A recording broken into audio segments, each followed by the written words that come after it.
I'm calling the meeting to order. Can we all stand for the Pledge of Allegiance?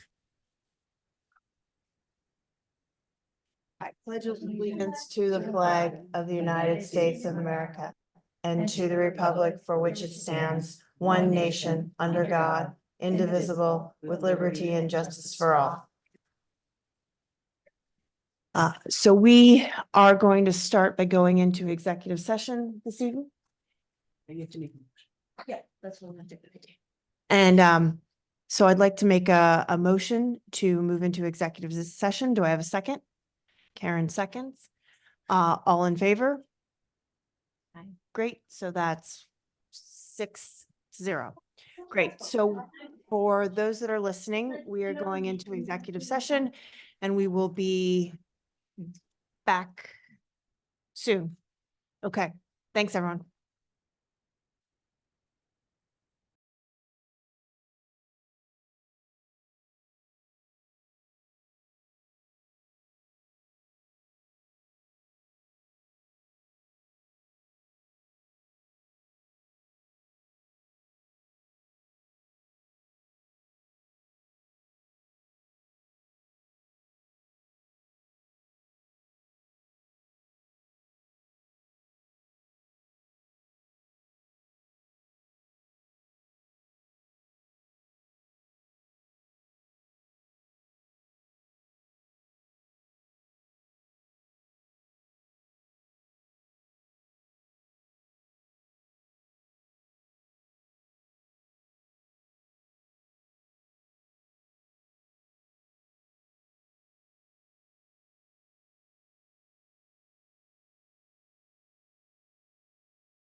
Let's do that, but no.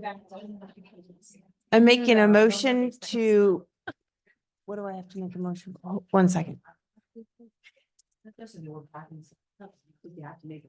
I don't think I have to make a motion. All right, we're just back. Welcome. So thank you, everyone. There's more people here than I thought were gonna be here this evening. And sorry we made you wait. So if I look back to our agenda, the next, Dr.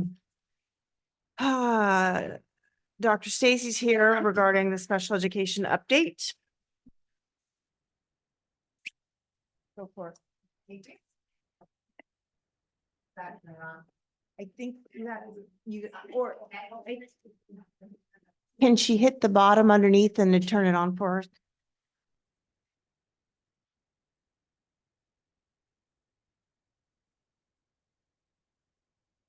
Test. Yep.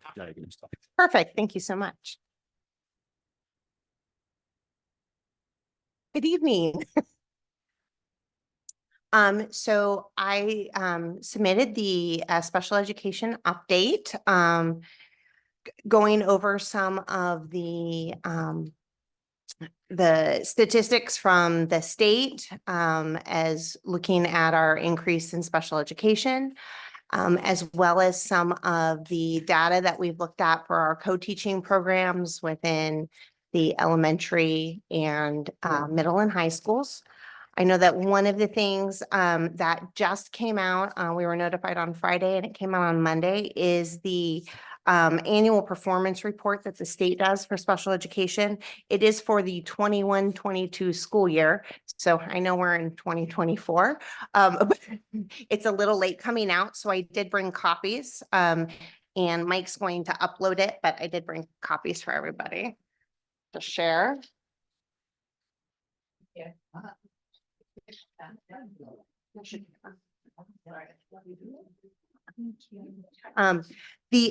The other thing that I wanted to share is, we've done a lot with our budget numbers.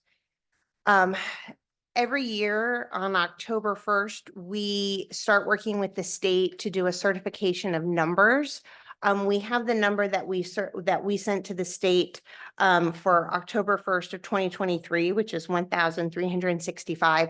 And we did update the budget slide with that but the state doesn't certify and give us the official results with the classification by race and disability, usually until later in April. But I did bring the last certified one that we had, which was October 1st of 2022. But this is our official count and breakdown. So that way. Thank you.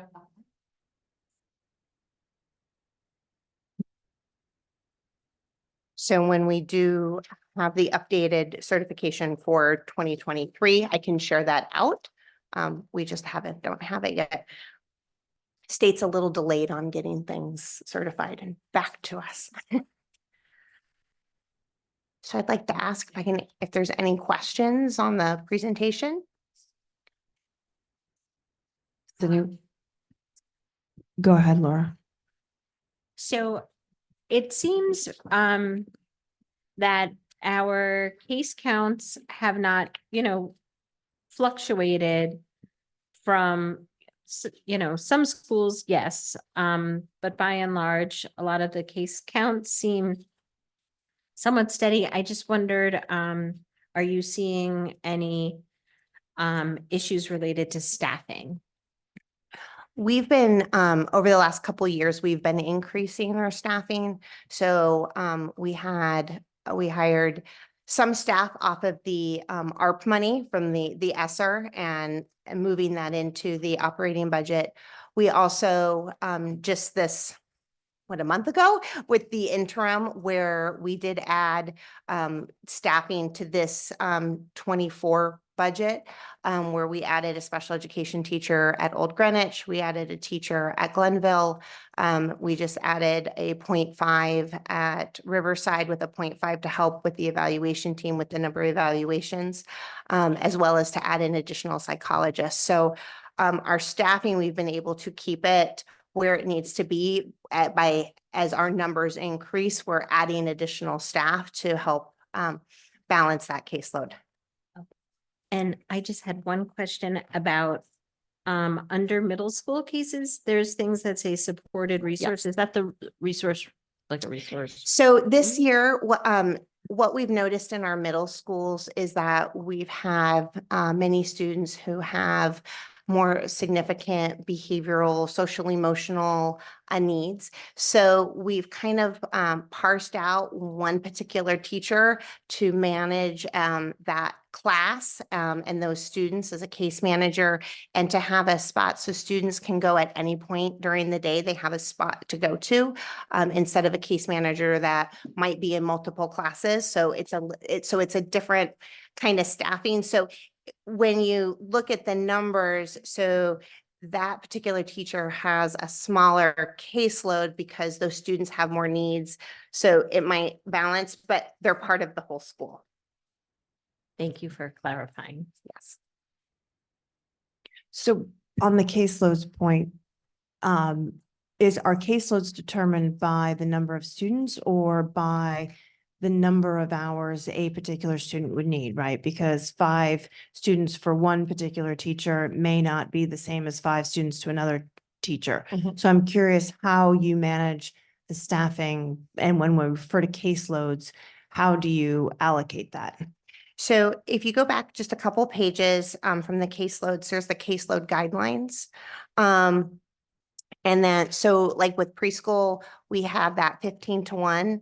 At the elementary, we're looking at approximately 15-1, 18-1 in middle school, and 22-1. And those are looking at numbers kind of like in April. Now, that's a total for school. What the school does individually is then looks at balancing the numbers between staff. So somebody might have, I'm just making up, 16 students that have lower needs, whereas somebody might carry 10. So there could be 26 students. And so the schools look at how to balance that out. So it's not a 1-for-1 where every single person at the school gets the exact same number. That's where the balance is. We look at that as a totality. So who at the schools is making the determination, and how is that being tracked? So, for example, how's it being tracked? So it comes back to you to say, okay, the high school has the appropriate number of teachers based upon what is being projected by the needs of the number of hours per student versus, let's say, Riverside, or because at some point it has to roll up to you to say, when someone's asking for additional staff and you're saying, okay, so why do you need additional staff? So my question is, who's overseeing, you're saying that someone's overseeing at the schools. Who's overseeing at the schools to make sure that they have the adequate amount of teachers and breaking it down on the needs of the students? Because I hear you're not saying it's not about numbers it's not about people, it's about the meaning number of students, it's about their needs. And I just want to confirm that that's what you're saying. Yes. So the assistant principal works with the staff at the school. And what they do is they look at the schedules, they look at the needs of the students. We have some schools, depends on how many staff they have, might be assigned to a specific grade level, or you might be 2 grade levels, or you might be a grade level and this student over here. So that's managed really at the site level. And in most cases, it's the assistant principal that's looking at that. And then if there becomes, we don't have, where we have more kids qualifying, we don't have enough staff, that's where they then come and say, for example, Glenville, last year they had a large number of students who were qualifying. So we needed to then add additional staff. So if case guidelines aren't really by student, they're more of the needs, where is that guidelines? How do you break down that guidelines? If it's not per student, because you're saying it's not, it's really not 15-1 for the preschool because you're based there, because the assistant principal will then say, well, one student needs really is the equivalent of 3 kids versus one, where's that guidelines? How is it broken down by guidelines for that student, for that particular teacher? So is it based upon hours of need? Like what's that guidance? I guess I don't quite understand. So what I'll break it down I'll try to break it down simple. So let's say student A really has 1 hour of focus to deal with their particular issue. Student B has 3 hours of focus. So if I look at that, I'll say, okay, so that's 4 hours of focus. So how do you equate that to the student teacher ratio at that point? If one student requires 1 hour, another student requires 3 hours, how is that broken down? And what is the guidance for the caseload at that point for that teacher? So you don't necessarily say that that would be equal to 4 hours. So it could be that that 1 hour is a reading is the same that somebody who has 3 hours. So usually most of our students are seen in groups of services. So we look at how those services are being delivered and making sure that our students are grouped appropriately. So we do sometimes have students who might move from one case manager to another to ensure that the teacher has the ability to service the student. So that it's a combination of looking at what are the services for the student, where are the groups, who's servicing that particular student, and then looking at with the schedule. It's not one thing, but we're always looking as we are adding more students. I mean, we have students who qualify throughout the year.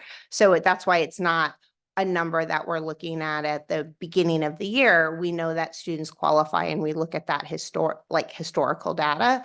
So we make sure that that's why we try to look at keeping caseloads down. But again, schools look at individuals where this student might be qualifying, who has that room on their caseload to be able to then have that student. And that's what's managed at the building level. And then who equates that back to the IEP to make sure that that student's getting the adequate amount of resources based upon the caseload that that teacher has? So when they recommend services, students are then scheduled in with the services. And if there's any issue with that particular person, sometimes we look at other people or other special ed teachers in the building. So that's especially some of the schools that have multiple service providers. Some schools have split it up for like ELA and math. So that's where it's very building specific, and they look at how they're using their staff to cover those hours. Okay. So, as you know, I sent an email and I have a lot of questions in regards to this. So does anyone else, because I could go all night, but does anyone else have any questions?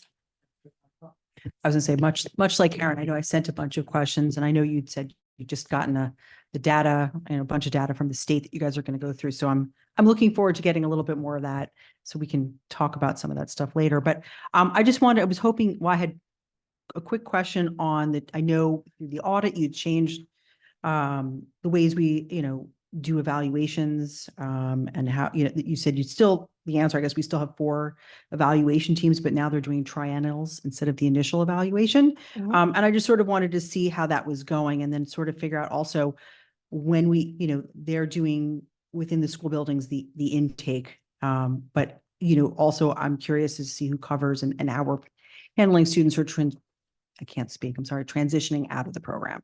So like how the new the changes you made to evaluations, how that's going, and, how we're looking at exit from the program. So I'm trying to understand the exit. So when we have students who no longer qualified, then they're no longer eligible for special education services. So usually the schools are looking at, do they require any additional support? Sometimes students, when they exit, might move over to a 504, might not, depends on the specific need of the student. That's what I was wondering, because I know oftentimes, in the past, we talked about some, students who transition out of the program and then they don't have that added support just to bridge them into the general education population without that type of support. Sometimes you see, a dip. And so I know that was one of the things we had talked about. So that's why I was just wondering, where that was going. And you feel the change to how we're doing evaluations within the building, the initial, and then is working? I think that there's some challenges because it's a new practice. There's definitely mixed feedback. Some have reported at the school level, they really like it. They're not missing service times to do testing. They're able to see their students. We know that we have this year received more private school requests for initial referrals, which has been additional than what we anticipated. And so we've been looking at how do we address that with our evaluation teams. We have an obligation for any student that attends a private school within Greenwich, whether they're a Greenwich resident or not, we have the obligation to do testing for them. There's a big push right now from the private schools to do testing or to go to PPT-1 at least to determine whether they're going to go to testing. And the number this year is significantly higher than what it's been in past years. And so that has impacted when we put this in place. Obviously, we can't anticipate what's historically not been occurring. So we're looking at putting new resources in place to help support that. That's one. And then I think some of the other feedback from the teams is the bridge between the MTSS process and the initial referrals and how we can, I think, do a better job of some roles and responsibilities of how do you move from that. So it's like both are owning the students at the same time, and sometimes there's a little push-pull there. And so we're looking at addressing that. And I had a quick question. I know we talked a bunch about co-taught classrooms. And I know the graph and the chart you showed, I think it was like, language arts, it was 220, whatever, ELA 221, I don't have it directly in front of me, had like 3 sections that looked like they were co-taught. So I was just trying to figure, obviously it's based on the number of students that particular year that need support. But I was just sort of wondering in general, how many sections we usually look at to do some of the co-taught classrooms. And if we've looked, and I know we talked briefly about this in an email, looking at the students, the achievement in those classes versus others, because oftentimes we see an improvement in achievement for non-special education students who are also in co-taught classrooms. So I just love to see, what the thoughts are on how those co-taught classrooms are going at GHS and then, also the middle schools. So if we look at the slide for GHS, overall, when we do a comparison, not in all areas, but many of the areas, especially in math, you can see that the co-taught classes are performing the same, or like I said, in math, there's definitely an increase. So we're seeing that students are getting their needs met. And I think one of the important things to think about, especially at the high school, is the classes that we were targeting are the on-level classes. So, one of the recommendations out of the audit was to make sure that we're challenging our students. So for example, on the second high school slide, we have the science co-taught, and that's, the on-level science. It's not the practical science. And so not that there's anything wrong with practical, but we're trying to give our students that, that additional support so that they can take those more challenging classes. And so we're seeing that the students are doing well in those classes. And then one last question, you don't have to answer it now, somebody else probably would. I guess it was the slide where you had early childhood outcomes. I know I'm jumping around. It was right before co-teaching. I was just wondering, I had a little difficulty reading that and absorbing. If you could just explain, we were talking about the progress made, same age peers. I'm supposing this is preschool. Yes, so And is this, this before, I see, you can see the difference, I guess, before and after we added the new program is, I don't know, I was curious to see how our new program is doing, which we won't have that data yet, but so when our special education preschool students enter the preschool, they're given an assessment. It's the Brigance assessment that looks at specific areas. We are then required to also give that at the when they exit and head off into kindergarten. And that data is actually sent to the state. That's part of our early childhood measures. And actually, I believe it is on the top of page 2 of 3 of the annual performance report. Actually, that's that data in the state report. So they're looking at, are our students, the skills that they come in with, are we providing the instruction to help them catch up with their same age peers? So basically looking at that kindergarten readiness. great. Well, I look forward to seeing the data from our new curriculum for preschool and see how that impacts things there. Yes, I'll I turn the believe- mic over to whomever else has a question. Yes, I believe preschool, we're coming in May, I think. Just first of all, I actually like this report. I thought that I like having the overall view versus the state, because looking at ourselves in a vacuum is, at least for me, difficult, not being very familiar with this program. I think the one thing, and I know we learned a lot in the executive session, which we can't repeat here, but the population growth, really, I think we have to just talk about for a second. I mean, we talk about how, and versus the state, I mean, we are just identifying many more children. You look back at 2014, I mean, we had 916 kids in special education, and, we nearly have 50% more now. So at 1,365. So that is a lot that our teachers are taking on and that you're taking on, Stacy. So I really appreciate what you're doing here, because this can't be easy. But one of the things that I want to, I guess, understand a little bit more is if I go to the SBA math for students with disabilities, and I look at that versus the state. So like in all things, and in our general education population too, we generally outpace the state, thankfully. But it seems that it declines in the state as the grades go on, and it seems that we're following that trend as well. Now I know, and Mike's shaking his head, I think that happens in the general education population as well. It doesn't happen as much in English. Is it just that the math gets that much harder, more so incrementally than English? I'm just always fascinated by this. Yeah, we do see that our middle school students struggle a lot more. And I think that some of that is when you're getting into some of the pre-algebra, and there might be hit and miss skill deficits, which makes it harder when you need that whole composite, but if you're missing specific skills, it's harder to access, which is why I was really happy with like the math co-teaching data for the high school, because we're seeing that our students are getting some of that to be able to access that.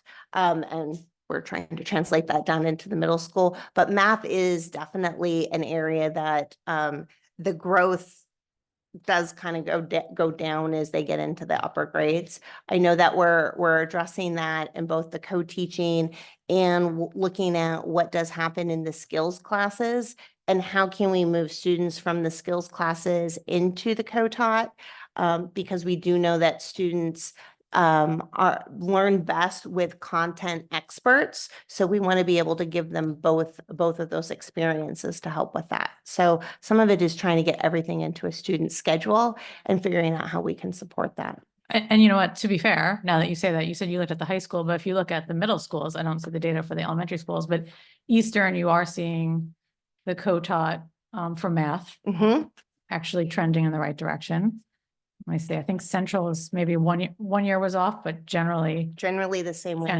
trending in the right direction. I haven't gotten to Western yet, but hopefully. So perhaps the proof is there that the co-taught model is actually, I mean, I know it's early, but perhaps you're starting to see, and maybe I know that the prior year would be COVID, so that we didn't really do state testing, right? So you can't compare this to ourselves the prior year. Is that fair? Yeah, that's what Okay. makes it hard is the state, because of the delay in the data, is giving us from a year or two ago. And then, but we want to know how students are doing now. So I was trying to pull some of the state data to give that the state, what they're measuring and looking at, but also what is current data? Like if you walked into a classroom right now, what are we seeing? So it's trying to use those two measures to kind of triangulate and see where we need to put our focus.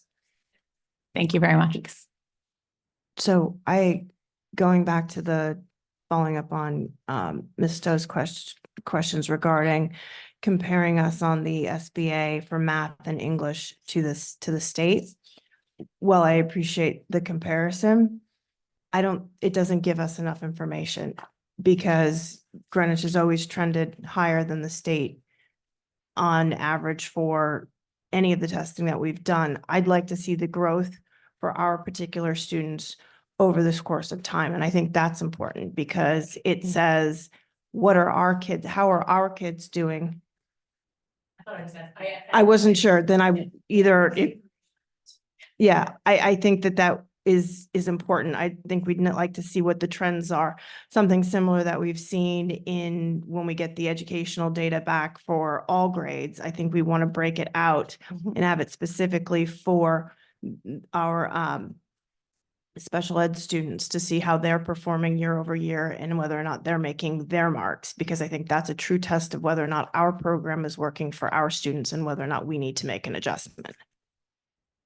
On that point, I also think it's important, going back to my comments on staffing, I think it'd be helpful to understand how our staffing is dispersed between schools, both by teachers and paraprofessionals, and how we are putting them in different schools and what their areas of expertise are. Do we have the right teachers in the right places with respect to students with emotional disabilities or other learning disabilities and reading disabilities? Because I'm really concerned that we don't have enough reading focus in the high school at the moment, because until we get to, when they go from K to 8, we're tracking them for purposes of where they stand for, are they reading at grade level? Are they reading, do you have an 8th grade student that's reading at a 5th grade reading level? So we have to catch them up. I don't see that same tracking in high school. It falls off the charts. And I don't think it's fair to that student or that parent, because the question is, are they getting those resources to move them from 9th to 12th grade and advancing and focusing on their reading as we were trying to focus in from K through 8. And I think I'd like to understand how our reading focus is, our specialties in reading are being focused and how we're managing that for the high school, because I think it falls off the charts there. And I'm very concerned about that.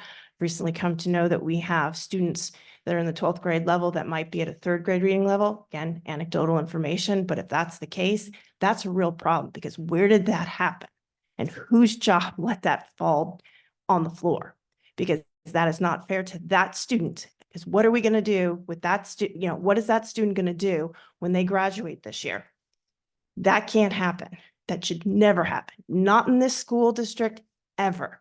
So the fact is, how are we supporting our students after they get out of 8th grade into the high school for reading? Because I'm not seeing it, and I want to know where the breakdown is. So that's actually something that myself, Bridget Berry and Leah Zilich have been looking at. We've been looking at the reading classes. So right now, the reading classes actually fall within the English, under the English department and not special ed. So we've been collaborating and coming up with ideas on what we can do to put in place to make sure that that happens, because it is an issue that we have students in high school who aren't reading. And so we're working on putting something in place to be able to address that. So I suppose when we I know later this year, you were going to give a presentation on, some of the other programs we have at the high school, the Wellness Center and some of the other special needs programs. So I think, I assume we would look at some of the data there. Would they be getting courses there? If they're at a lower level like that of reading? In the Wellness Center? Well, some of the other programs that we have there, like, I have to go back and look at my notes, but I know we're getting other data, right? On that. We have other programs at the high school, am I correct?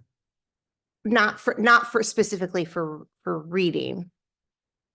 So we do have, we have some specialized programs for students with more low incidence disabilities and support. But looking to Ms. Kowalski's point, we're looking at specifically some of the reading classes that we have, that even though they do fall under that gen ed course, the courses do have mostly special education students in them. So how are we addressing that? Is a little bit different than the programming, which are for students that might be on a different track. So there, I'm not explaining it well, but. That's okay. yeah. I wasn't explaining my thought process either. I know, we had sort of just talked about, and I know we're getting more data on, some of the things that we'd asked for. Just because seeing how our students are achieving should really be driving some of our programming and our staffing. I know we've brought in other new programming, like, for instance, a new curriculum for preschool. We had a new reading, we've done all of the new reading programs that we're pushing out. I know a couple of us had the opportunity to tour New Lebanon, and we'll be hearing a little bit more about their programs later. And some incredible work and things are happening there that are being brought in that are new this year to address some of the early education needs. So I just, for us be able to look and tracking that data and comparing it to our programming, I think is going to be very helpful. It's really sort of helps us have that opportunity to see where our needs are and how to address that. Yep. So I'm listening to the conversation here, and I'm trying to find a through line, and it's hard because we're kind of all over the place. If I was watching at home, I would have turned the channel a while ago. But and I think one of the challenges, I don't think we helped you out too well with setting up the guidelines here, because I agree with what Kathleen was saying. I think there's some really helpful data here, particularly the bar graphs, which I said in my email. And I also agree with Karen that I think there's a lot of other metrics that would be helpful. And I think part of the challenge here is, the getting our heads around special ed in general and how we want to try to assess the value of our programming, right? So we've had, for 5 years ago, we were in a much different place. When we know that since you've come in, we've significantly changed the continuum, our continuum of services. We significantly changed how we're assessing students, evaluating students, and streamlining all of that to where we're following the law in a way, but we weren't necessarily doing that effectively. Now, the question is, on different aspects of it, how effective is our programming? And I think there's a couple of different ways that we probably need to be thinking about that as far as metrics that are missing here.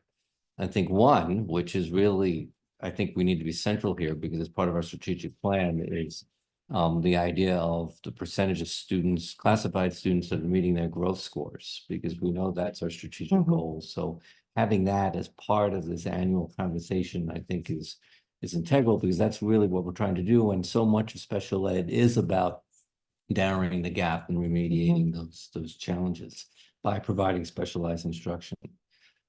We also are having this conversation in the context, right, of headlines and everything else in budget season, where we know our enrollment in special ed is going up and providing pressures. So talking about how, not value for the buck is the wrong word, but talking about how we are programming appropriately such that certain students might not need services anymore or need a lesser intensity of service is another significant metric that I think we have to figure out. We have to figure out how to measure. And it's not something traditionally that districts do. But I think here, we will have an opportunity, because we're now up at 15% and climbing and things like that. I really think we need to understand with our programs and things like that, ways that we can measure more effectively how we're supporting students to achieve their goals, you know, and that might not be exiting service, but it might be a reduction in service. So I think those are different metrics that really can be helpful. And part of that might be discussion. We didn't have it in the executive session because it's more appropriate here. Part of that is might be discussion of other programs that need to come online where we can support students more effectively and with better resources here in district. We have two now with the Unique Learners Program and co-teaching that are keeping students here in less restricted environments and supporting their, looks like supporting their needs quite effectively. What else are we seeing? Where can't we meet students' needs right now in the district that we're sending them elsewhere? And is there other programs that we can meet their needs here that could support them more effectively and in a better less restricted environment? I think these are all things that the next iteration of this report probably we need to think about, and those are things we probably should have been more clear before when we asked for this report, in all honesty. That wasn't really a question, that was more of me pontificating. I will say on pages, when you look at the Smarter Balance, you do see, you know, a doubling in certain ways, you know, for almost across the board, which is terrific. Why did you have any sense how we're making such gains there? In the SBA? Yeah. Well, we don't know if they're gains, Yeah. No, but this is Connecticut versus Never Gwinnett. mind. So that was my point. We don't know if they're gains. And so that's why we need to compare to what has happened in prior years with the SBA for Connecticut. I misread that slide. But all, Yeah, there is some difficulty with some of the data because of COVID and the reporting, as well as certain scores, like when you go on, they're all asterisked out because of the small population. So we can definitely, I agree. I think digging down and looking at, and that's a conversation I've had with my team is like, let's start digging down into the student data, you know, not just looking at the district data, the school data, but how are individual students and what's working for these students that maybe we need to look at. Do we need to do that someplace else? I want to give a lot of our buildings so much credit in some of the innovative practices that they're doing. As you said, you know, New Lab is sharing, you know, Glenville has started a new way of providing services in both a push in, pull out type of model that we're seeing a lot of success with the students as well as the staff really like it. So we've been looking at some innovative things and really pulling some of that data. You know, we have the co-teaching data from COSCOB, which is it's a very specific district-run program.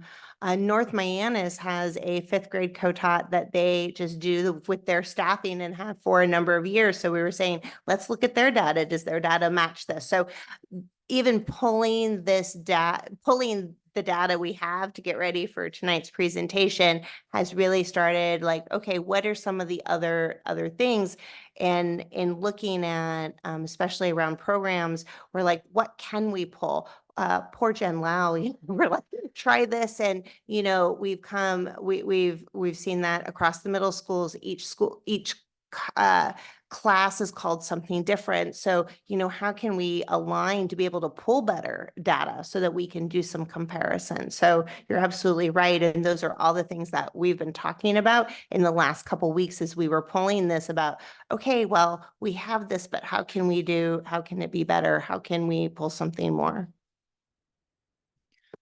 so I have a question related to services provided. So we've been told as a board that we're having an increasing number of teachers and paraprofessionals that are calling out sick on various days. So obviously that prevents a coverage issue, and it's particularly hard on a coverage issue when a special ed teacher calls out because that you have to have a special teacher to fill in for that space. So when that occurs, so are we seeing an increase in special ed teachers calling out as compared to general education teachers.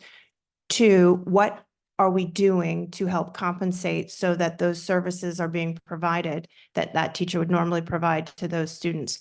And when are parents being notified when their students, when their child hasn't received the services for that period of time because a teacher has been absent? So because the child is not going to come home and say, oh, I didn't meet with so-and-so today, or that's not what's going to happen in their mind. They're going to tell you what they ate for lunch, what they happened at recess, whether or not they had PE, right? These are all the things that but they're not going to tell you whether or not they met with Mr. Smith. And, a parent's day is going to get away from them as to whether or not they're saying, well, did you meet with Mr. Smith today, right? It's not always that conversation is not going to happen, particularly with the younger kids. It would be less frequent. So when are parents notified when their student did not receive those services? And if they're not, if those services are not received, how are they made up? So I don't have the data on absenteeism and if it's greater in one area or another. That would be something we need to pull. The answer is different for elementary versus secondary. In middle school and high school, because of courses, things get covered because you have to have a teacher who's in the classroom. So that's a little bit different than the elementary. When staff is absent, we don't necessarily notify a parent that day. If we have staff that's going to be out for an extended period of time, we do let families know that somebody, the SLP, the special ed teacher will be out.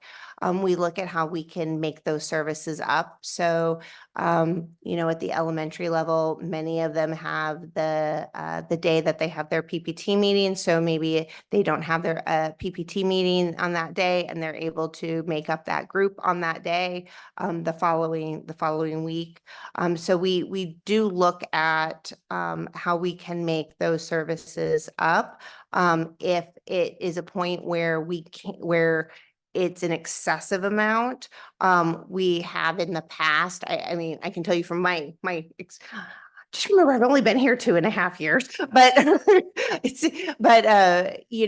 we have made them up during ESY, or we've made arrangements with parents, or we've provided them after school. So there are cases where we've done that. When we've had somebody out and for an extended period of time, and we've not been able to find a substitute to be able to do that. What's an extended period of time? How many days missed? I would say usually if somebody's going to be out that we're aware of for more than a week, we do let families know. I mean, I would say that was probably about, people are out for the week, especially with COVID, it's still that kind of like 5 days. And after that, if we know, we let families know. And we always, when we send our letters out, especially if we don't have a sub, we let families know we're keeping track of the services missed so that we can come up with a plan on how to make them up. And that makeup is going to be dependent on, is it speech? Is it special ed? Is there another provider in the building? All of those things. But that's usually our communication is, Dr. Jones, sorry, you're out, Dr. Jones. Dr. Jones is out. And we're in the process of trying to find a sub. In the meantime, we're keeping track of, any missed services, and we'll come up with a plan once that position's filled or Dr. Jones comes back. So it's usually the communication then comes from the school administrator. From the school. Yeah. Okay. Do teachers feel comfortable enough letting the parents know that they're going to be out, just so, there's usually a direct line of communication more often between the teacher and the student? No. Yeah. And sometimes it's a confidential thing. So we're just, so-and-so is out, we're trying to fill it out, respecting privacy and all that. I had a completely different focus. So the reading lab, I was just curious. Obviously it's in a one-on-one or a two-on-one setting. How are the kids assessed for that, and when? And I don't know that I was aware we had a reading lab and it seems it's in a lot of different places. It's elementary, middle, high school. So I wanted to just sort of understand the mechanics. Sure. So we have our reading lab teacher who targeting and providing direct instruction for a short period of time for our students that we've been providing instruction, we've been providing systematic instruction, and we're not seeing the kind of growth that we want. And so she's able to come in and work with the teacher as well as provide the direct instruction to the student and assess and get them on track and start moving them forward. During that same time, she then is working with and I say she because we we have a teacher. So she then works with the other special education teacher to make sure that they have whatever training or support that they need to eventually transition that student back. And so we have the 5 direct students, so at different schools that she goes and provides that instruction and is working with those teams. And then we have other teams where we might have a student that the team might be kind of stuck, like, you know, we're not seeing progress. We need some more support. And that's where she has the intensive consultation where it's doing a program review, it's working with staff.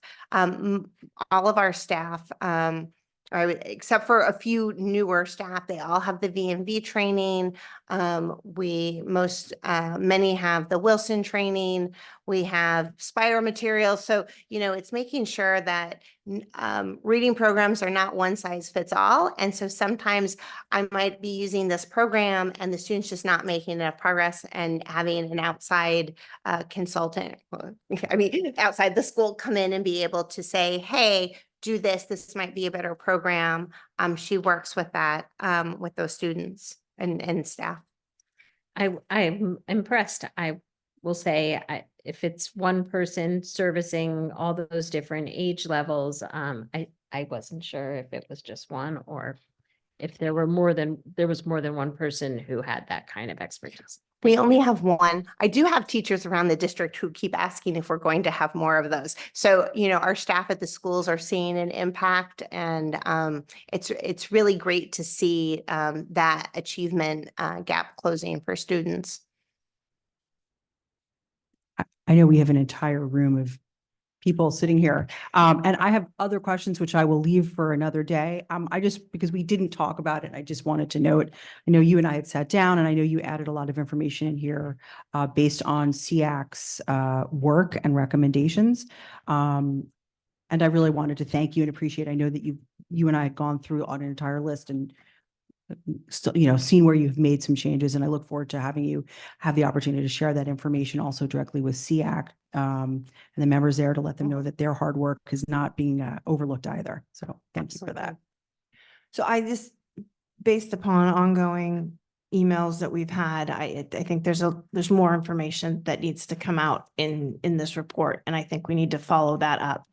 And I think we need to follow that up quickly. So my suggestion would be that I will, I think you, me, and Ms. Hirsch need to get together to figure out when we'll get that back on the calendar, because like I said, I think more information needs to be provided, and I don't want it's not going to wait a year. It's going to wait like maybe a month, but I'd like it back in March with the fuller detail based upon showing the academic achievements as well as the breakdown of teachers and the things that we've discussed and further outlined. So I think that'll be set for our March meeting back. Yeah, so we are in the middle of budget. She has 4 presentations coming up that the board requested. This is not coming back in March. We will not be ready. We've asked for this time and time again, and the fact that we didn't have it now and we had made clear what we were looking for, I don't see any reason for a delay. I don't think we need to have this discussion at this moment in time, because clearly this is a disagreement. We'll take it offline. But for going forward, there will be a report. It will be very soon, and you and I can talk about when the timing of it. Thank you. We did get your comments. Both of us are aware. Some of that data is not available, which I have provided that response already. and we're happy to take it offline, and I'll be in that meeting as well. Perfect. Thank you. Thank you. Thank you. Yes, we'll move to the next.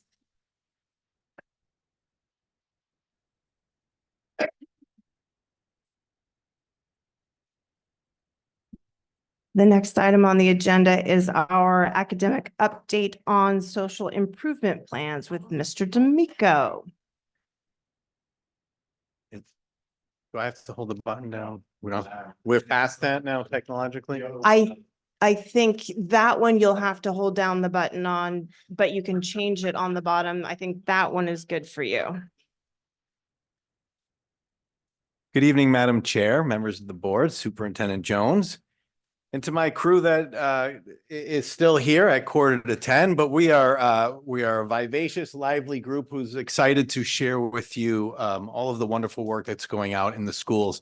And I want to thank the board members that are going out and visiting the schools and touring with the superintendent and the principal. And I would just like to say, no one's asked me, but I would love to take you into classrooms as well and look at things through a very specific curricular lens with some of my coordinators. So if any of you are interested, I will find the time, and I think you'll find it very interesting. And hopefully it will inform future decision-making because sometimes you have some tough decisions, and seeing things up close and personal can help influence those decisions. I believe. So tonight I have with me here seated to my left, Dr. Dan Russo, principal of New Lebanon School. I'm going to skip over this gentleman for a minute. To my far right, new principal at Eastern Middle School, Mark Arino, and the man who needs no introduction, but I will introduce him, principal of the Greenwich High School, Ralph Mayo. So the four of us would be happy to answer any questions that you have on our presentation. I apologize for the length, but there's so many good things happening in our schools. And this was the first opportunity for us really to kind of show you how the strategic plan comes to life at the school level through the principal's eyes. And so again, the strategic plan should be more than words on a page. And the opportunity to share with you the good work is what we're here to do tonight. And so we open it up for comments, questions. Praise. Well, I'll start with praise. And I figured since we were, we had different levels and different parts of our plan, I'll just start with whatever. But I wanted to start by saying it really is incredible to see the work that the Strategic Plan Committee has done come to life in this way. Having had the opportunity, as I said in our prior discussion, to tour New Lebanon so far, and hear about how that strategic plan is coming to life to meet the students' needs there has been really eye-opening and absolutely fantastic.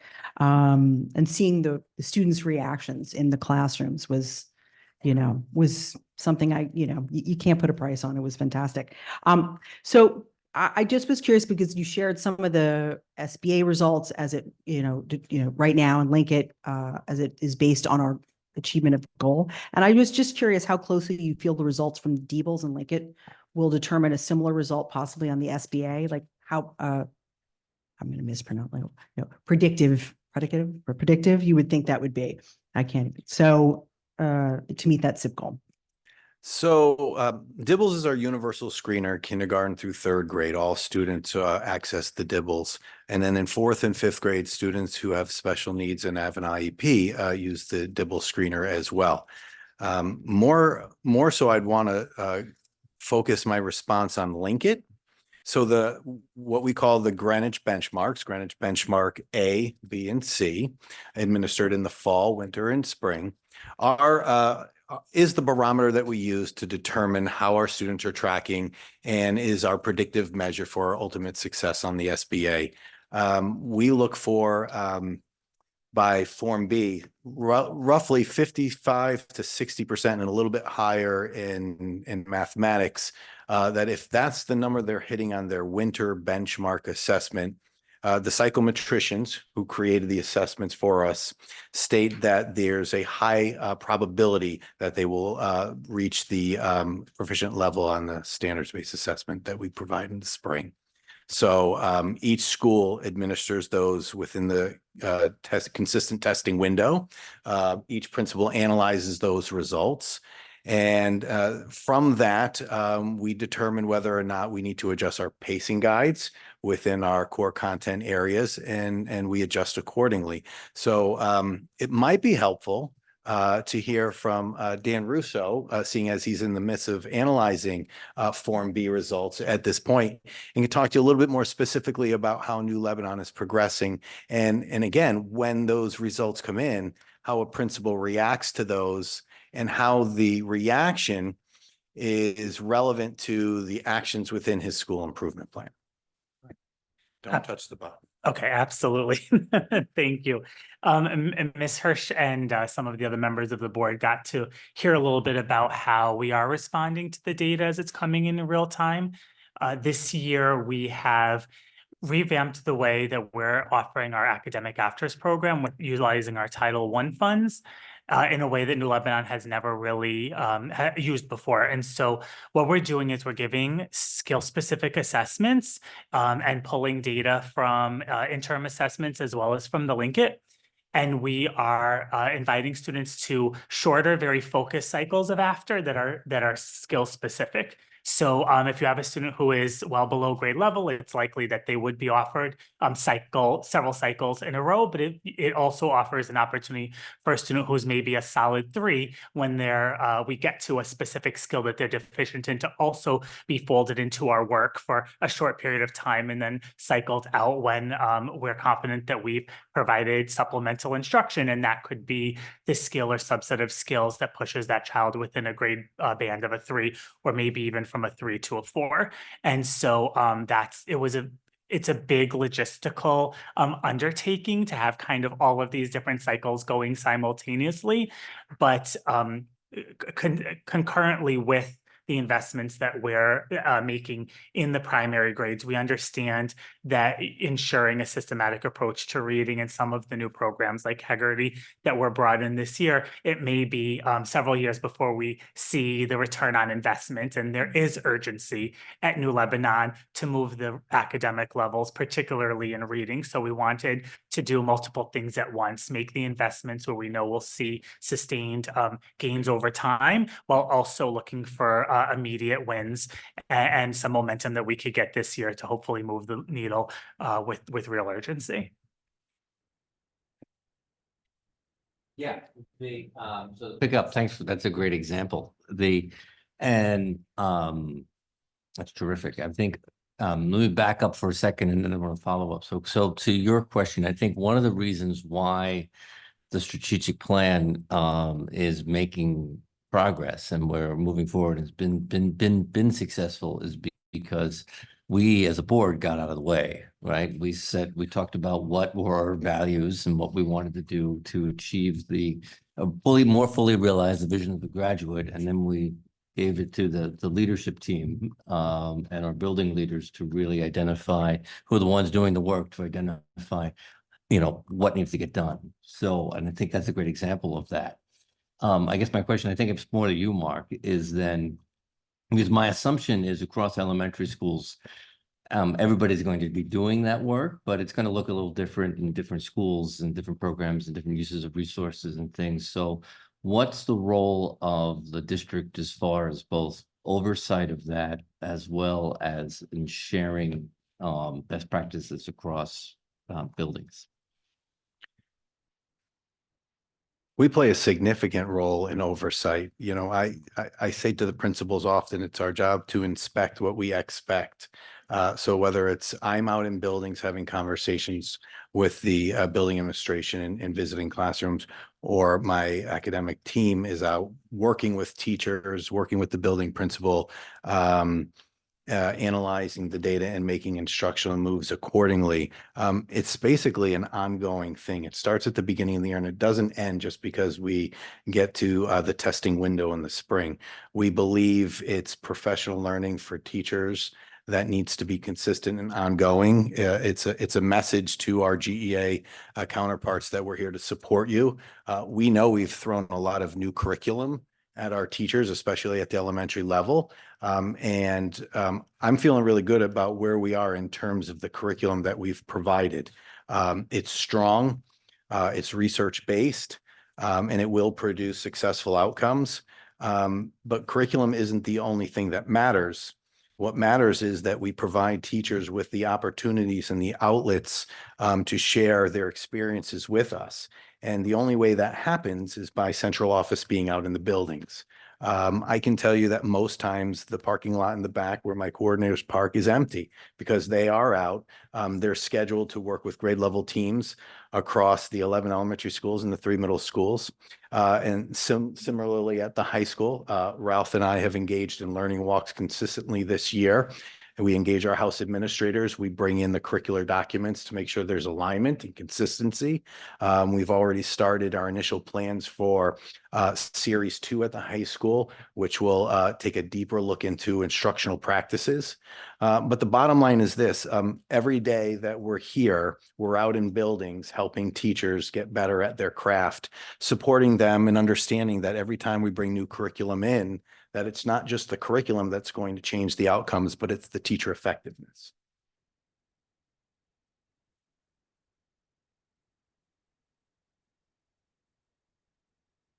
I was gonna go on to Eastern Middle School, but Oh, no, I had an Eastern Middle School question, but you go first.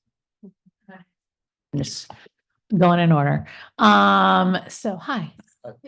We haven't met. Nice meeting you. Nice meeting you too. So Matt, if you haven't figured out, math is my thing. Math. So so is Ralph coaching you over there on me? Mr. Mayo and I were colleagues for many years at the high school level, so I know him in a different context as well. Got it. Okay. Yes. So yes, exactly. He's like, she's something. Anyway, so math SBA. So the goal is 3 or above. I guess this is in every grade. You're currently at 81%, which is impressive, by the way, in and of itself. And you're trying to get to 86. First of all, my first question, is that the highest amongst the middle schools already? That's my first Of question. the 3 middle schools, I don't have the data on the other middle schools, but Mike, you have that? Yes. Yeah, it is. Okay, so that's impressive that you're still trying to move it up. Is it tied in any way to the how many people you want matriculating into? I remember we used to have a goal of algebra by 8th grade or something. Is it tied to that in any way or no? I think if I understand your question, the way that students are assessed are on standards. And so how do those standards then appear in the different courses that students are taking, whether it's pre-algebra, algebra, geometry, grade level courses. And it's really the teachers understanding the standards and how they're supporting the students, and knowing how students are performing and progressing relative to those standards and the resources and tools that are coming with the curriculum that they're implementing and how they're working together that really is making that. So a student who is advanced in mathematics definitely has a skill set and experience that one would say, well, they're going to perform very well on this. So, but it is about the standards and alignment to those standards that really make it strong in terms of how those students are progressing. And you might look at geometry, for example, is the standards that are in geometry and how kids might experience that differently. Depending which course they're in. So teachers are cognizant of that and are working towards those standards as it's outlined in the curriculum. Right. So I could see how in some ways it frankly doesn't. So if you're in geometry in 8th grade, which is being a couple of years ahead, you're obviously taking the SBA. But as a general ed 8th grader, yes, right. So you need more of like a pre-algebra skill at that point, correct? Yeah. Okay. Okay. Right. Okay. So in some ways they're not tied really. I don't think, I mean, I guess it's just expected that you would probably, like you say, do better if you're already advanced a few years. You would already have those skills because you acquired them a couple of years ago. Okay. Okay. They're not necessarily, so they're correlated, but not completely. Okay. Thank you.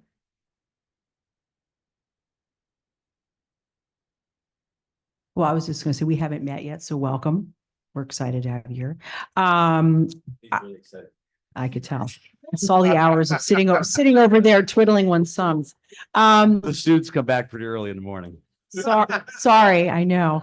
I was looking at some of your metrics and math and, data there, which is, it's good to see some movement improvement. And I was just sort of interested, I know you were talking, at least, Mr. D'Amico was talking about you have one teacher per grade solely focused on tier 1 and tier 3, tier 2 and tier 3 supports. I guess you said it was the second year that they've had them, but it's your first year here. So, with a goal of sort of exiting students, who have entered intervention, make sure that they've met their goals and their growth. So I wanted to see how that was going and working within the school. We were talking about co-taught classrooms in our last discussion. So I was looking at that data as compared to this, and it was looking good. So I was just curious how you feel that's going.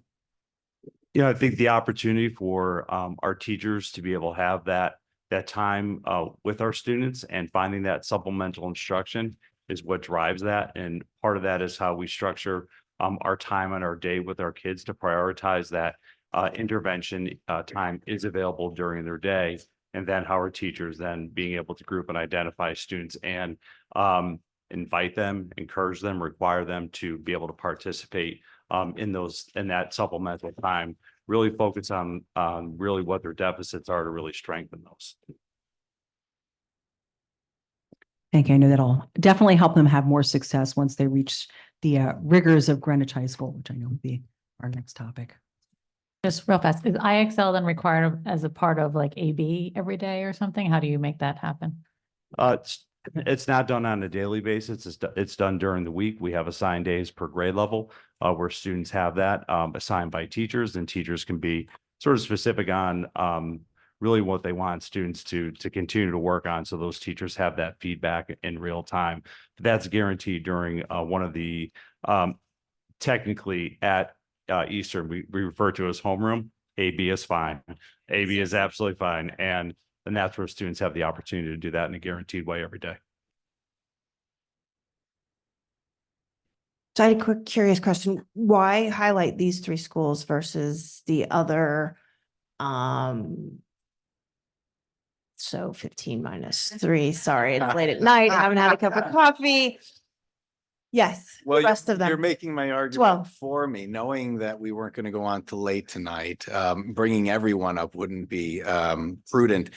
But quite frankly, I thought it would be really great for the board to hear from 2 of our brand new principals. I thought it would be a nice opportunity for them to showcase kind of their launch year and what their mission and vision is for their schools. But I'd be happy to bring back other principals. They're all willing to come to the table and share, because there's so many great things happening in each of our schools. And although we have a consistent and clear, transparent curriculum, it does look a little bit different in every building, because every building has its own unique personality and every leader has their own leadership style. The curriculum is guaranteed, but approaches can differ. And, I heard someone say recently, and I really like this expression, I'm brilliant because I know I'm not. I surround myself with people who are curious and know more than me so that we can all grow together. And I think that's the purpose. And going back to your question, Mike, we come together as a principal group every month, and it's a robust conversation around curriculum and instruction. And mid-year, we did celebrations and sharings, and it was an opportunity for principals to learn from each other. And quite honestly, we don't do enough of that. But it was a wonderful opportunity for principals to learn from each other. And that's what is the hallmark of a good professional learning community, in my opinion. And was there a second part to that, Karen? No, I think it would be interesting to do this type of update and break it out to, for being conscious of time, right? To break it out in 3 schools at a time. I think it would be great to get this, because I think it is helpful to see the information and to see that, we are making, mid-year improvements, because generally speaking, we only get the achievement data once a year, and it's this download of information. And I know that we were a little underwhelmed by some of the reports that come out with the SBA testing, and we all acknowledge that, although we did see some progress in some areas, but it wasn't what we had anticipated or had hoped for, right? And so the question is, what did we learn from that and take away? And it's better to do that, I'd say, on a quarterly basis as opposed to an annual basis, because there are things that you can improve upon. And if you see a trend of success, it's helpful to see that moving in the right direction. Regardless if it's just incremental numbers, but these are not incremental numbers, which is great. So that's why I asked, where are the rest of the schools? Because I'd like to see those as well. And I think that other principals should have an opportunity to shine. Would love that. And I think, again, I think the principals bring the view of practicality to the plan, right? So happy to do that.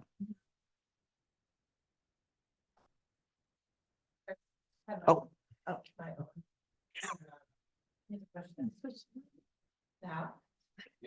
Hold it. Hold it. Yikes. So my question is, just with this math, I actually just saw this at North Miamis, that they're doing the same kind of thing with the whiteboards, and I thought it was so great. I'm just curious, are the other middle schools taking this approach? Do you know? If it's okay with you, Mark, I think this is an opportunity to have Mike Reed come up. Because this is really something that he's quite proud of. It's his initiative. I think he should get the opportunity to shine and celebrate.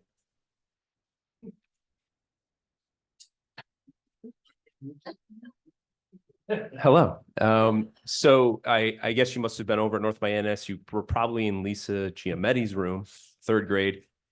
Just so you know, third grade is a little further out on the time horizon, but she was super passionate about the work and she had sort of read about it on her own. So she said, can I have the book? And then could you come in and demo? And so I went in and I got her started with it. But yes, we are doing that across all 3 middle schools. This year, we're really focused on the IXL a little bit more with the personalized sort of data collection for each kid and figuring out what specific skill they need to work on, sort of, akin to what Mr. Garino was just talking about, how they're doing it at Eastern. And then it's sort of our soft rollout with the building thinking classrooms. But, really what that is that's getting kids to be more active learners, less passive with mathematics. And so it's just getting them up, it's getting the blood flowing. And then, really crowdsourcing how we learn. And so as opposed to just being seated at your seat and doing the math on your own, you're actually working with others and you're communicating and you're thinking about the way you think. And there's a lot of metacognition there. And so all 3 middle schools are doing it. And again, I'm going to refer to it as a soft opening. Next year, we're going to really hit the ground running a little bit more systematically with it programmed out. But this year, I like to move slow to go fast. And so I give the teachers the opportunity to figure out how it works for them. And then we sort of learn from each other what's working well. And then from there, we start to build it out a little bit more robustly. Thank you. I mean, I thought it was so great. The kids were so energized. They were so excited. And it was really interesting to be able to walk around and look at the different whiteboards and see how they had solved the same problem in so many different ways, and come to the correct answer. And, so I thought it was really an innovative model and I was really excited about it. Yeah, so I can't take credit for it. Peter Liljedahl, a teacher up in Canada, has done a lot of research over the last 20 years and got to see him at NCTM this year when we went down. I had an opportunity to bring 20 of our teachers down there and they were just so energized. We bring that information back and then we utilize that to, just keep the spirit high and really in elementary school, what we're trying to do is get the teachers more comfortable with allowing the kids to show what they know. I think we tend to over scaffold sometimes. And so looking forward to building that out from the middle schools into the elementary schools starting next year with 5th grade. Could be a nice presenter for research at Mike.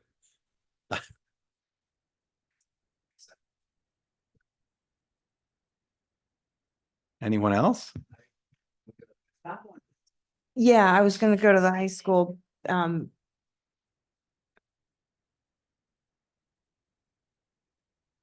had a question, and maybe it's just I'm not understanding the monitoring data. So I know with respect to the graduation rate, we were looking for a 97% graduation rate. It says we're currently at 96.5, and then it says on track to high school graduation, 90.8. So I guess I'm not following, or I'm just reading it wrong. So, no, you're following it correct, Karen.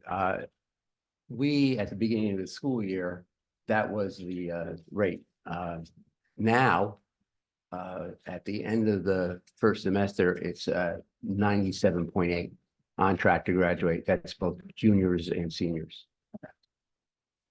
So we've made a great deal of progress, and I have to thank the superintendent and Jen Lau for sending us a nice data form to track, and we've been tracking kids, and we've been developing plans for those students so that they can make up credits and get to a point where even some of the students that currently aren't on track, they're not in the green yet, as we put it on our forms, but they should make it. So we're looking very good in that area. And it all goes back to the house administrators that have been working with their teams to develop plans for those students. So, and I brought Christina Shaw, our Keener House administrator, to talk if people like more detail about types of plans that are being put in place, because that's exactly what she's doing right now. And I also put Sean Hoyt if you had questions about the NGSS part of the presentation, but yeah, we're really excited about the progress that we've made just in one semester. So with respect to just graduation and kind of just drilling down a little bit on that. So what happens if a student, let's say a senior in high school, doesn't graduate? Do they come back the next year to do more classes? Do we send them to an alternative school to finish their diploma? How does that work? Because what I'm driving at is with these programs or plans that we're putting in place for these kids, right, to graduate on time, are they ready to graduate? As opposed to, are we putting them on a plan to just get them out the door? And should they really be coming back, and do they need more time in order to leave Greenwich Public Schools at the level that they need to be? That's a big question. I know. So let's start with the last part first. If their team doesn't believe that they're ready to graduate, they have the power to hold, and I'm talking about special education now. I'm not talking about regular education. So if an IEP team determines that a student needs another year of Greenwich High School, they can do that. They can make that decision with the parents, and they can make that happen. Now, what happens to students that don't graduate? And the good news is they ultimately do graduate. Our 5 and 6 year graduation rate is around 99%. So they ultimately do graduate. Some of them go to Windrose, our alternative school. Some of them return to Greenwich High School. It all depends on the student and their plan.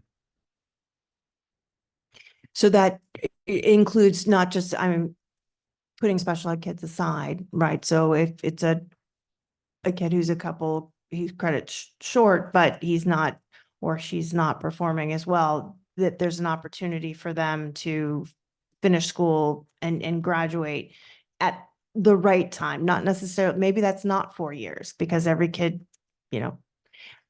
I didn't graduate college in 4 years, just to be fair. So 4 years doesn't always matter, right? So it's, the question is, do they need a little bit more time, and how do we support them in that way? So Karen, it isn't necessarily 4 years, it's 25 credits. And the staff at Greenwich High School is not, they provide a great deal of rigor in their classes. So we would know right away if they were not ready to graduate, because they would not be earning those credits. We're not, I think there was a speaker at one of the board meetings that said we allowed some students to graduate that didn't have the credits, and that's just not true. If you get those 25 credits at Greenwich High School, you will, and you're ready to graduate and move on to the next step of your life. So I appreciate the progress. It sounds like that's a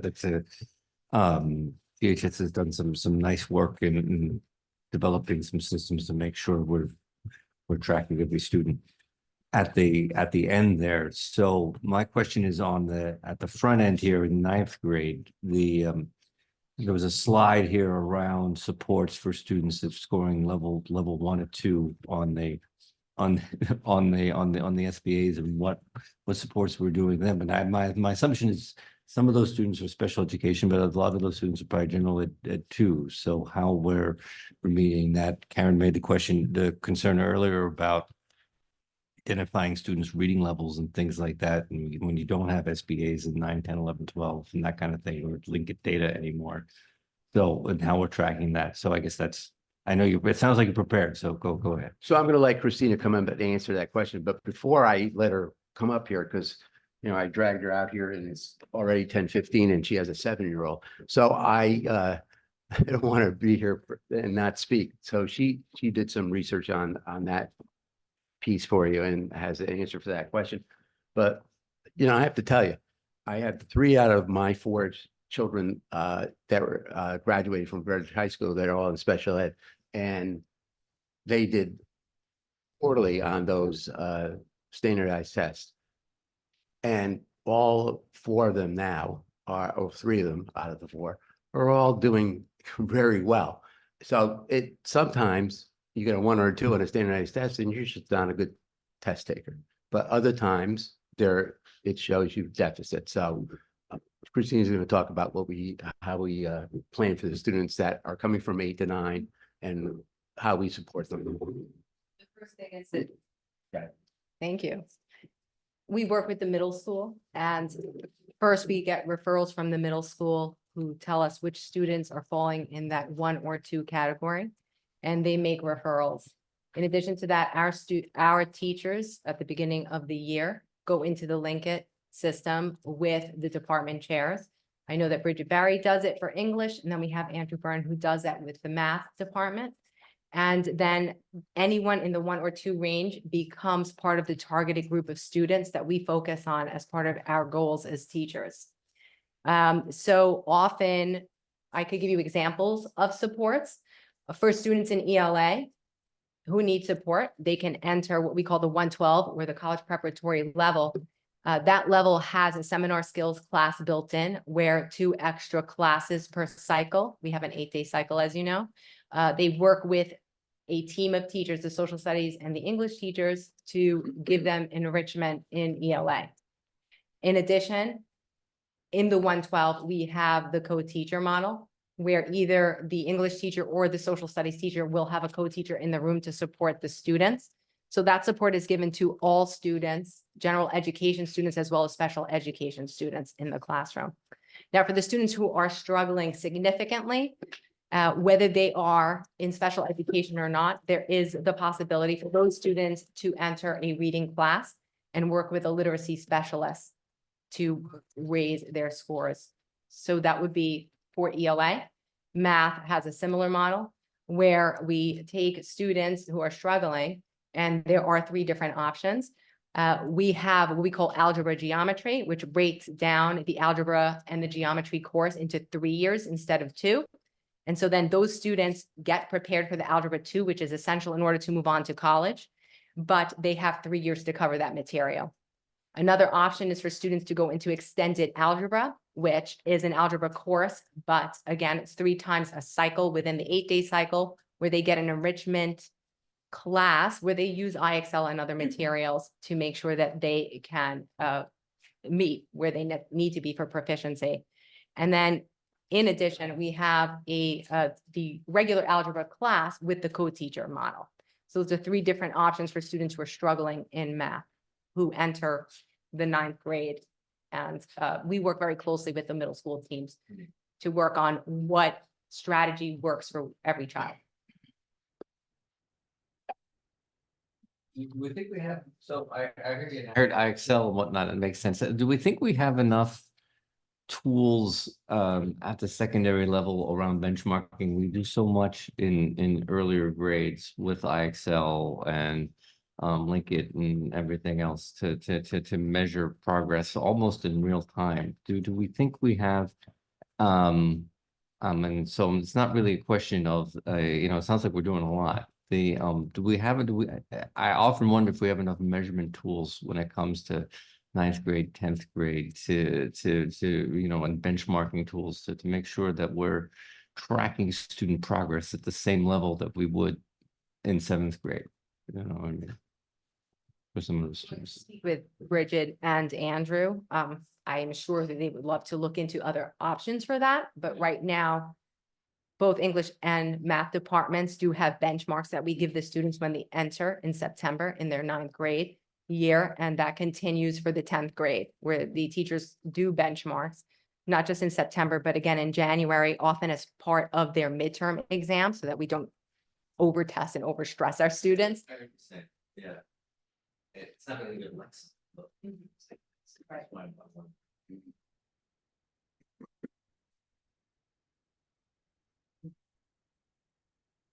So I had a quick question also about some of the stuff for, graduation rates and supporting some of our learners. So, you were talking about you target students who are deficient in credits every semester, help them increase those credits to make sure we're meeting our graduation goals. And you mentioned Edgenuity. And I was simply curious to see how that is, do these students that are using this online platform, do they use it during the school day? Do they use it to support the curriculum that are being taught in the class? If they have questions, because some students don't do as well as online, do they have access? I just didn't know how it's being used to help support students that are deficient in credits, as well as, are we ever using it for students that want to go beyond or looking into things that we don't offer, even though we have a college entire course, catalog of amazing opportunities at the high school. Just there may be one or two things we don't randomly offer, but I was just curious how that works. We're not currently using Ingenuity to go beyond what we offer, but we are using it for specific seniors that need the credit in, say, American history or English or math. And those students are being monitored by a math or social studies or English teacher, depending on the subject. So they're not just going out there and taking a course online. They're being closely monitored by a subject area teacher. Yeah, just because I didn't know if if they were taking some of those courses during the school day, like when they have an open, for instance, along with the other coursework that they're doing, so that they don't fall further behind. Yeah. The plan was to bring them into learning centers if they needed to make up classes, because there's already a teacher or two assigned there. So that's the plan. Okay, that's helpful. And then I had one other question, because you noted checking progress reports to see which students might be getting, a D or an F. And I noticed it's wonderful to see that you look at the number of students who have reached that level by the first marking period, and that number has dropped significantly, even, more so than half. I know this is a silly question, and I know each one of our educators functions a little differently, but I was wondering if we've looked at all to see if any of those students' grades are impacted by teachers who might be putting grades in a delayed fashion or not as timely. I'm just curious to see how many students might be affected by that of a teacher's. I know sometimes they have an opportunity to, put stuff in right away, and sometimes it comes in a little later. Or if you have a student who turns in work slightly late, it also can negatively impact their progress report grades. Well, to begin with, at the end or the middle of the market period, I meet with the house administrators, sorry, going back a few years there. But I meet with each house administrator. I have a list of the D and Fs in their houses, and we go through them. So if there are students that, did not receive a grade, that's all. It's also their incompletes are on that report as well. So I meet with each and every one of them twice, once at progress report time and once at the end of the semester. And we're due to meet when we come back from vacation. The other part of your question, it's hard to determine if a student hadn't put in a grade yet. That would be between the teacher, the guidance staff, and the house administrator. I can't, I'm only asking because I know I can't be the only parent who gets, grade reports and then says to their student, why did you get this, that, or the other thing? The student's like, oh, because the teacher hasn't updated that yet or hasn't added that grade in. So, this is for all the parents out there that get that as a response for their from their student. So- Just double check. So to answer that question, though, there is a time period for every assignment submitted. So the teachers have a certain. I think you're onto something. I've been here before. With There are codes that teachers should put in. To be graded means that your child has actually submitted something, as you know, and then the NS, the not submitted, means that they don't. The short answer is yes. If a student has not submitted work, then that will lower their progress report grade. It's nice to know, though, according to our statistics, that students do in fact get their work in by the end of the quarter. I will say that at Greenwich High School, like in other schools, we have been very flexible, especially in years past, about accepting late work. I have to say that this year we are tightening the rigor and really asking students to submit work in a timely fashion, that more so than we have in previous years. So I think both teacher and student are keeping up with the grades and with submission of work more this year than in years past. That'll help dinner table conversation around the district, I'm sure. But for all the parents out there that are interested, there's a timeline for teachers to put grades in. So for like a homework or some little assignments, 1 or 2 days. For a quiz, short response, 5 days. And then for a major project, essay, major test, the teacher has 10 days to put the grade in. But they usually get their grades in well prior to those deadlines. Yeah, I was gonna go. Science, are we? Yeah, yeah, I mean, I know Mr. Hoyt gets in early, so this is impressive that he's still here. So, well, I dropped my kid off at math and he's at 7 o'clock in the morning. He's walking in. I mean, he's opened the door for her before. I'm like very impressed. Except for when I forgot my badge. The best is that. It's already. You did, and I was like, Freddie, are you gonna open that door or what's the plan here? So, so I actually think I just need you to walk me through some of these numbers to make sure I understand everything. So, okay, I get the 3 on the NGSS, I'm looking at biology, chemistry, physics. So you're looking for more common experiences in order to improve the metric, is that right? Yeah, so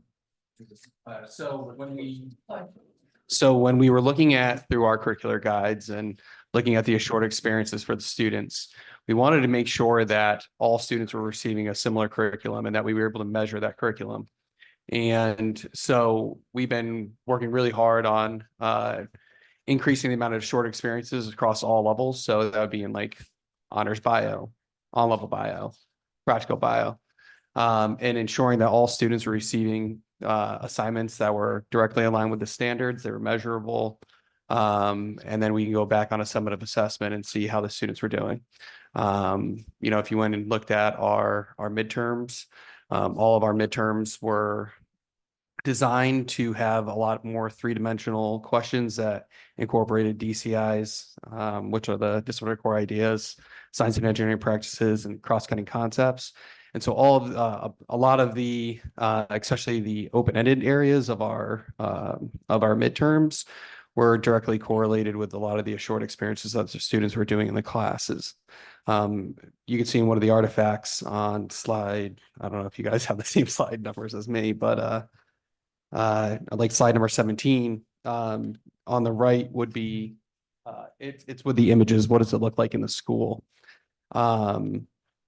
So students are receiving whatever parts those are, and they're directly correlate, spell out, this is the science and engineering practices is connected with, this is the cross-cutting concept. So we want to ensure that all of our kids are receiving a common curriculum that was very rigorous. It's scaffolded for students that need more scaffolding at different levels.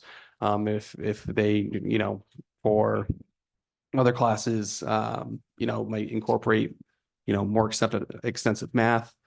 But when you go and look at what the performance expectations are, every student is getting the same performance expectation and evidence statements.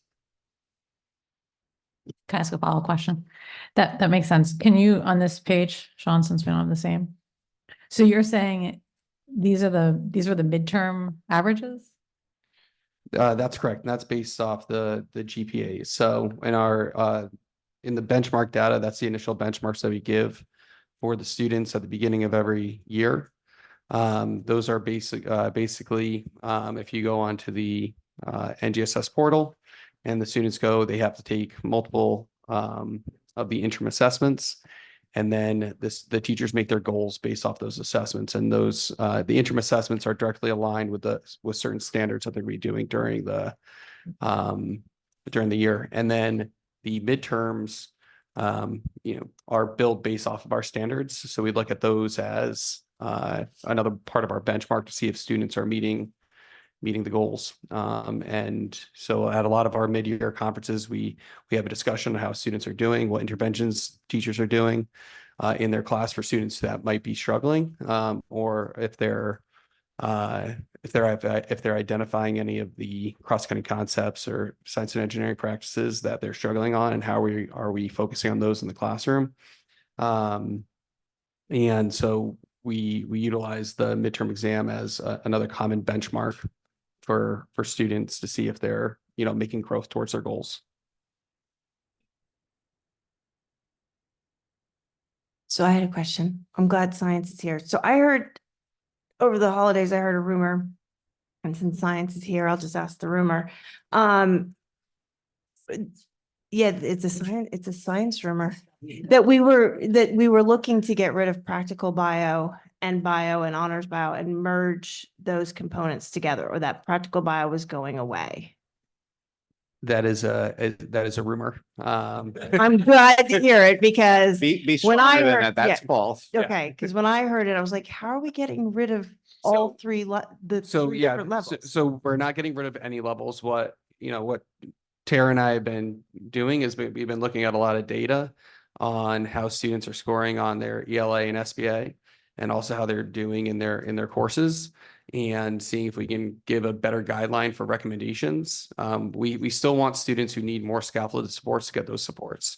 If you look at a lot of our practical level courses, we are increasing the amount of instructional time in those courses to be able to give those students more opportunities that, with science literacy and going through the different performance expectations, getting different novel phenomena that they might see on the NGSS tests, and more one-on-one attention in smaller groups. And so, yeah, currently there's no plan on getting rid of practical or merging classes together. Good. And so what I'm hearing is that what you're doing is evaluating the levels by which students can come into certain classes to see if the appropriate level, and then perhaps even at times a student could jump a level based upon their achievement in a class, if they're succeeding. Right. We want to give guidelines to all of our teachers and students, so they have a good understanding of kind of, if a student goes into, let's say, honors biology, are they prepared for it? And what does it look like for most kids who are having success? And then can we have conversations with kids so they can make the best decisions for themselves with their families, right? If they want to go into honors biology versus biology. And then if we see that a student is academically prepared to be taking one course over another, we can have that discussion with that student so they can go and choose the class that they want. We don't want to be, dictating where kids are going. We want them to be able to have opportunities that are the best fit for them. Sounds good. Thank you. I wanted to jump to the last section, which is always my favorite. FACE goals, family and community engagement. And I had a quick question about what's happening at the high school, and then I want to turn it to New Leb so we can hear, because what they're doing, I think everybody needs to hear. It's fantastic. But I just was concerned because I was listening to the presentation, and a lot of the stuff that you noted as family and communication, family and community engagement at the high school, a lot of that stuff's not new when we were talking about the presentations and the ceremonies and awards. I'm not really sure PTA exec board meetings and so forth would be considered, you know, an engagement with parents, nor, you know, sporting events and that sort of thing, because FACE to me is a lot of two-way. I know I hear oftentimes from my students' teachers at every quarter, and they share information that's happening in the classrooms, and they always offer us an opportunity to reach out with questions and concerns. But, you know, I didn't know what other things we might be putting in place going forward to sort of bring that community in. I know it's hard at the elementary level. Parents want to be in. At the high school level, parents are like, usually like, no, thank you. But I know I'm a unique parent. I want to be involved, obviously. So Karen, there are over 300 parents that are volunteering at Greenwich High School each week. So there are a lot of parents involved in the building at all times, doing all sorts of different work with students in student activities up in the Career Center, in the houses. But above and beyond that, we changed our TEPL goal this year for teachers. So if a student starts to drop in their grades, or if they're not doing well in the course, the teacher is mandated to call home. Okay, or write an email, or in some way communicate with that parent, no matter what. Now, that wasn't part of the plan in previous years. It was just that you would communicate home with the parents twice a year. The big difference this year is that last year I heard from a number of parents and from guidance staff and from house administrators that teachers, that kids would drop 2 grade levels and nobody was contacting the home because they thought that the Aspen Gradebook was doing all the work. And I said, that's unacceptable. Aspen Gradebook is not communicating with parents about how their child is doing in the class. The teacher has to talk directly to the parent to make sure they understand what's going on and how they can improve. So that's the big difference in this plan compared to last year's plan. And we had mid-year conferences with all of our teachers, including me, and we asked that question. Are you contacting parents if students are dropping 2 grade levels, or if they have a D or an F in your class, and 100% they're contacting home. So we're very proud of that. Yeah, so I mean, I think that's fantastic because I know I have my Aspen to send me alerts, but not every parent does. A lot of parents don't even, you know, think to check Aspen, and they don't realize that their student isn't turning in work, a la the teacher just hasn't entered the grade yet. So anyway, so what's the goal of having them call home? It's clearly, we're not just looking to alert the parents. Are we offering, you know, I just assume it's also to offer support, share the information as to what extra supports are available at the high school? Yes, to call home and to discuss with the parents to put a plan into place. So usually it's the teacher, guidance counselor, house administrator, sometimes involved, sometimes not. But it's usually the teacher and the counselor are getting together and putting together a plan for a student that's not doing well. So anybody at Greenwich High School that has a C- or below is assigned to a academic support, a learning center. They have no opens. They have to go to that learning center until that grade goes above a C-.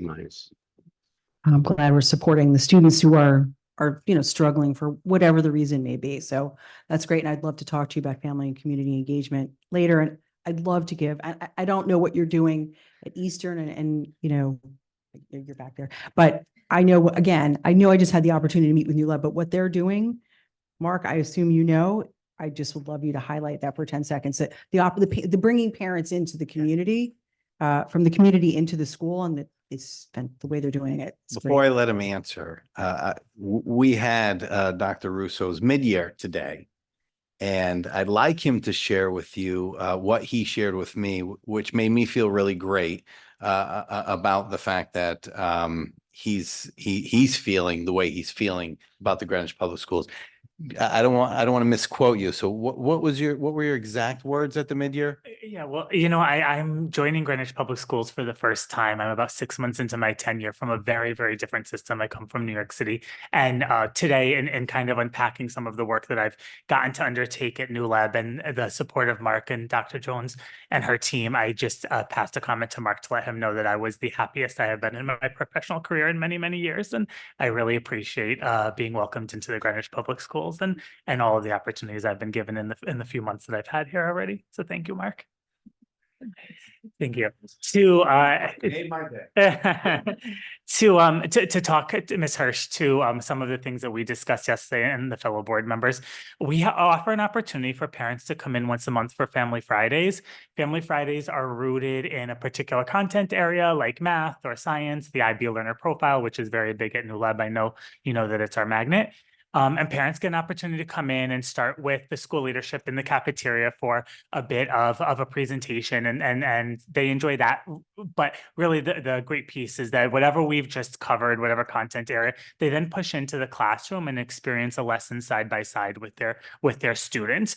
And it's a credit to the more than 100 parents that show up to each of our Family Fridays. It's a credit to the school staff that really is being brave and opening themselves in a way that is really above and beyond the expectation for parent engagement. And it's an opportunity for parents to understand beyond the what students are learning, because those we can communicate home with weekly newsletters or parent memos, but the how. What is your child's experience sitting inside of our classroom, so that when those conversations come up in the home, the parents have a context for understanding their students' experience in our school.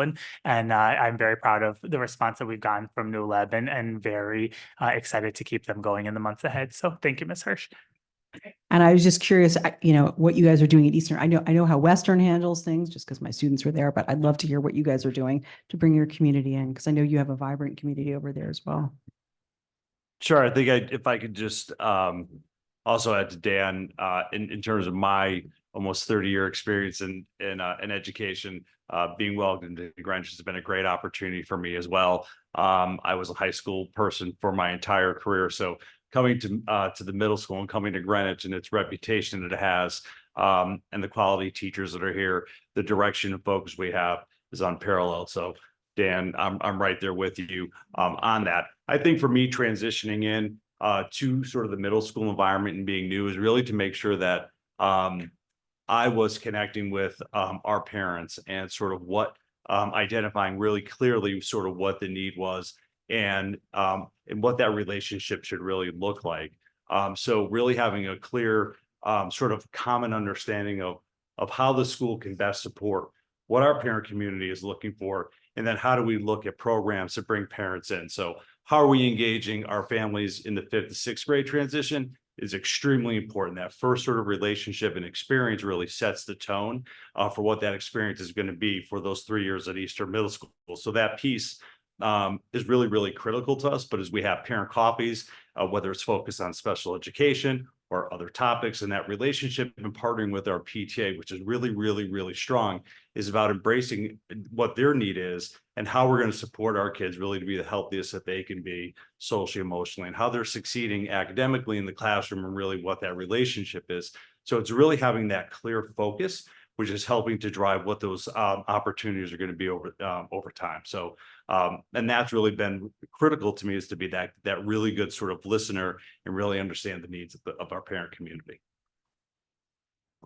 Thanks. We all know having parents involved is a great way. And I know the high school brings them in all the time, and Ralph's very responsive as well. And you guys also do coffees and things like that. So it's really great to hear what's happening in our schools to bring our community together to support our students. We'll say, just to wrap up, this is a pet peeve of my wife's in particular, that our experience with a first grader is that almost every parent meeting has been during the day, which is mind-bogglingly unrealistic in the day of two income families and things like that. So I know that's not the case across the district. But I remember Megan Olson years ago complaining about it, and it certainly hasn't been I haven't seen any difference, at least in my first graders experience. So I do think it's an area of growth.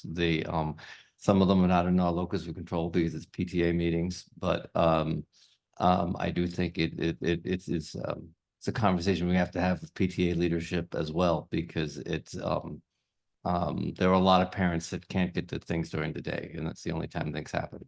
That way you join the board, so you call me. Indeed. Then I knew they would talk to me. Yeah, I do think that's one area where the district can make some strong improvements in is those meetings and being and I realize that puts more rigor and onus on the teachers to do something later, even if it's just a phone call. Because while I've had someone in the district from kindergarten to high school, I've never been to a PTA coffee because you just can't do it. But it'd be nice to go to a PTA wine. I'm not. I didn't say it had to be held at school. But I do think there are more two-income families in this town that it's hard to make those appointments. It sounds like we're wrapping up. So since we're giving each other suggestions, friendly suggestions, Madam Chair, I know you're going to go to. I'm going to take my shot. Exactly. Since agenda planning is probably coming up, I just want to remind. Is that, no, you're not doing? Oh. It's not. Let on me the just make a calendar, but I'm plug for the happy to fact take that the we comment. went last tonight, and I'm coming back in 2 weeks with Andrew Byrne and Tara Fogel for your first read of our new textbooks that we are excited to walk you through. Be wonderful. Maybe we were first next time. Just Duly noted, and we'll Thanks. take it under advisement. have a good night. As a note, I know we're wrapping up, but I just wanted to say thank you to all of you and all.